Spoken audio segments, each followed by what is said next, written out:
Let's talk about, will Matthew Stafford be the king of the NFC North, and what does he have to do to overtake that Aaron Rodgers and take his throne, man? So let's talk about it. Hit that subscribe button, bell icon button, share the video. Also going to talk about there still remains several Lions rookies who haven't signed a deal. And I think only 60 of this year's 255 draft picks have signed a rookie deals, and let's talk about why that is. But yeah, can Stafford overtake Aaron Rodgers this year? Yeah, Aaron Rodgers is a year older. People talking about Stafford's injury issues early on in his career. Rodgers has been dealing with injuries his entire career, you know what I'm saying? And to believe how dominant he's been in the media's eyes, and like I said before, I respect Aaron Rodgers. And I respected Brett Favre, still one of my favorite quarterbacks. All right, even though how dominant they projected him to be, or they say every year how dominant he's gonna be, he still only had one Super Bowl.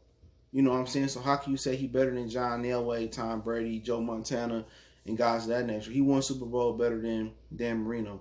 The way they pump him up, you'd think he was superior, like by 1,000% more than Drew Brees. But this year he don't have as many weapons as we thought he would. We thought Green Bay would go out there and put some receivers around him. They did get that with the big fella from Boston College, A.J. Dillon. So it seemed that the Green Bay Packers may go to a grounded out type of style.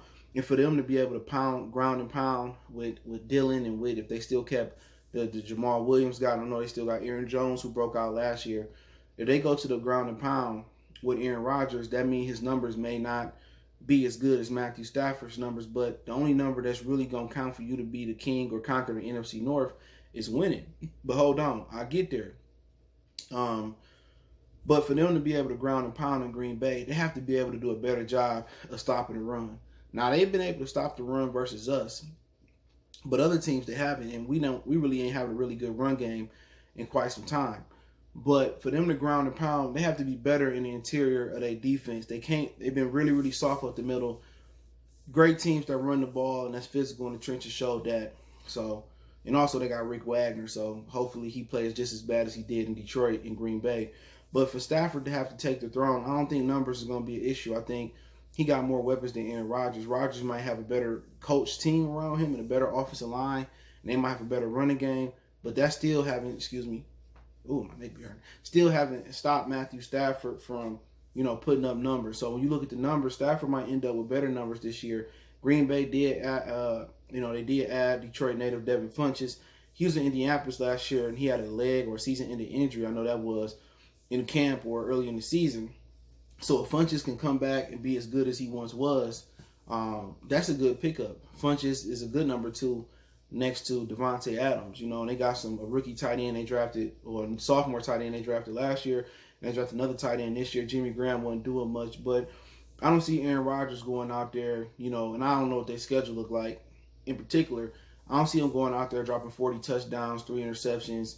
I think he's going to be around the 30, 35 mark, touchdown mark, few interceptions and few rushing yards, but this Green Bay offense is going more to ball control, more to preserving Aaron Rodgers for the long haul. So he's going to be handing the ball off and dinking and dacking. Get it? Dak Prescott, dink and dak. A little bit more this season. But for Matthew Stafford, I think he checks all the boxes. I think if he's healthy, he checked the yards. He probably can check the touchdowns this year too, if they can open up the run game. If they can block well, he should have the numbers to say he had a better season than Aaron Rodgers. And we can match numbers all day, but the only number that's going to matter is if he win the division. Is when he play Aaron Rodgers, is he gonna knock his dick in the dirt?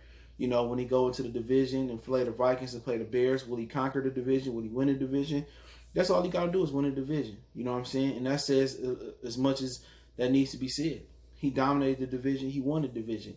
He could throw more touchdowns than Aaron Rodgers. He could throw for more yards than Aaron Rodgers. But if Rodgers still come out on top and win a division, or Kirk Cousins built on what he done last year, then you can't be the king without winning. You can't have a crown and not win nothing. So for Matthew Stafford to go in here and be crowned NFC North king at quarterback finally in his 12th year, which is very, very possible, he has to win the division, and they got to be able to run the ball. Green Bay get it. We got an older quarterback. Let's load up in the run game. Let's run the ball, play action, and let's cut Aaron Rodgers dropbacks back so he can be, preserved for the playoff run. So I think Stafford had the better numbers this year. I think he'd be the touchdowns, the yards if he's healthy. But what's going to be the difference is Patricia has to make the adjustment on defense and be more aggressive and be more complex and disguise his defense. They got a block for Stafford this year, and he got to open up the run game for him. So if those things happen, no doubt in my mind, the numbers will be there. You know what I'm saying? The cloud will be there. But to actually have the actual evidence that you are the king of the North, he has to win the division, straight up and down. He can have a better year than Stafford than Aaron Rodgers, and Rodgers can throw for 10 less touchdowns, 5 less touchdowns, 3 or 4 more interceptions.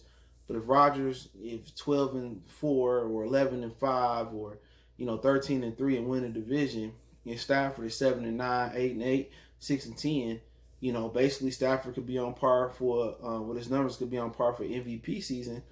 But if you don't win, you can't be MVP. You can't be most valuable player and not winning. So Stafford got to win the division to prove that he's the king of the NFC North, and not only win the division, he got to dominate Green Bay this year, or at least beat Green Bay. I don't think you see too many dominant division wins in a competitive division like the NFC North, which I think is still the most competitive division in football. I don't care what they say. NFC West South is old. The AFC West is pretty competitive. The East is weak. The AFC North is pretty competitive. The AFC South still building clout. The East is terrible now. That time is gone probably, depending on what the Patriots do. Can't count them out. And the NFC West is okay, but really it's really the Patrick Mahomes, carrying that division. So to me, I think the NFC North is the most competitive division, but that's what I think about it. But only 60 or 255 draft picks have been signed. One of the same reasons why you haven't seen a lot of the guys like Cam Newton. We talked about him last night. If you missed that video, you see guys like Cam Newton. You see guys like Everson Griffin, Larry Warford still out there, and I anticipate Larry Warford might be headed to the Eagles if they got some money.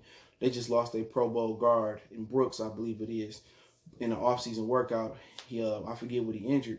But the reason why you haven't seen Okudah sign, and only 3 first-round draft picks have been signed, and that's Tua Tagovailoa and Austin Jackson of the Dolphins and Derek Brown of the Panthers.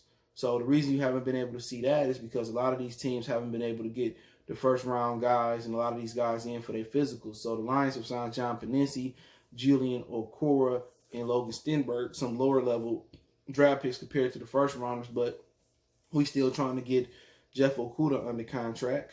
We still trying to get DeAndre Swift under contract, Jonah Jackson under contract. And I think those are the 3 main ones they're looking to get under contract. Because, at the end of the day, you got to get these dudes in for physicals, man. You got to see you don't want to spend money and sign a contract and they're not physically healthy and they injured themselves. That changed the whole ball game around. And that's why you haven't seen the Lions, really jump on free agents, especially like people screaming Clowney, Clowney, Clowney, Clowney, Clowney, Clowney. But he had an abdominal issue, a core muscle issue. So you don't want to spend all that money on a guy that may not necessarily be healthy. Especially, I didn't even notice he only got 3 sacks last year with the Seattle defense. That's kind of bad. So when you're not able to check these dudes out, you're not able to get them in for physicals and hit their knee and make sure their reflexes is good. It's hard to do so. It's hard to virtually get a physician to check them out and make sure they can do what they want to do. So right now the Lions are still waiting to sign Jeff Okudah, DeAndre Swift, and Jonah Jackson. We need all 3 of them to be signed. So we got to wait for them to come to Detroit. Facilities are starting to open up around the National Football League. But we had a little setback yesterday. If you didn't hear it, make sure you check on the channel. I'll keep everybody updated on the latest news. It's called Goodfellas Sports TV right here on YouTube, Goodfellas Sports TV. And that Zeke Elliott and several Cowboys and Houston Texans have tested positive for COVID. Zeke Elliott agent basically, leaked that news out or confirmed that news that Zeke had it. So we don't know which Texans and Cowboys have it, but none of these teams had allowed their players to report to facilities yet. So that's the good thing about it. So it could be a little setback because a lot of people got the COVID-19, or a lot of people are going to have some false positives that we have to get over with before we're able to get to the season, get to training camp. And that's kind of the barrier that the NBA has to get over with. So that's all that. So you got to test these rookies for COVID. You got to test them, see if they're injured. You got to make sure they check in. Then you got to get these, the language and the contract down packed.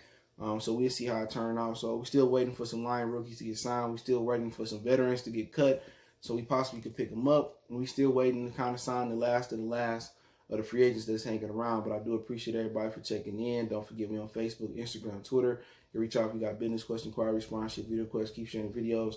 Want to make a donation to the channel? Cash App, PayPal, description. Best way to donate is share the video. And don't forget, check out the channel out, Goodfellas Sports TV. And I'm probably going to be adding on to the podcast pretty soon. So check out that link in the description for the podcast. One time for the one time. It's your boy CJ Goodfella. If you need to get in touch with me, Twitter, Facebook, Instagram, all those links in the description. Appreciate the love, support. One time for the one time. We go.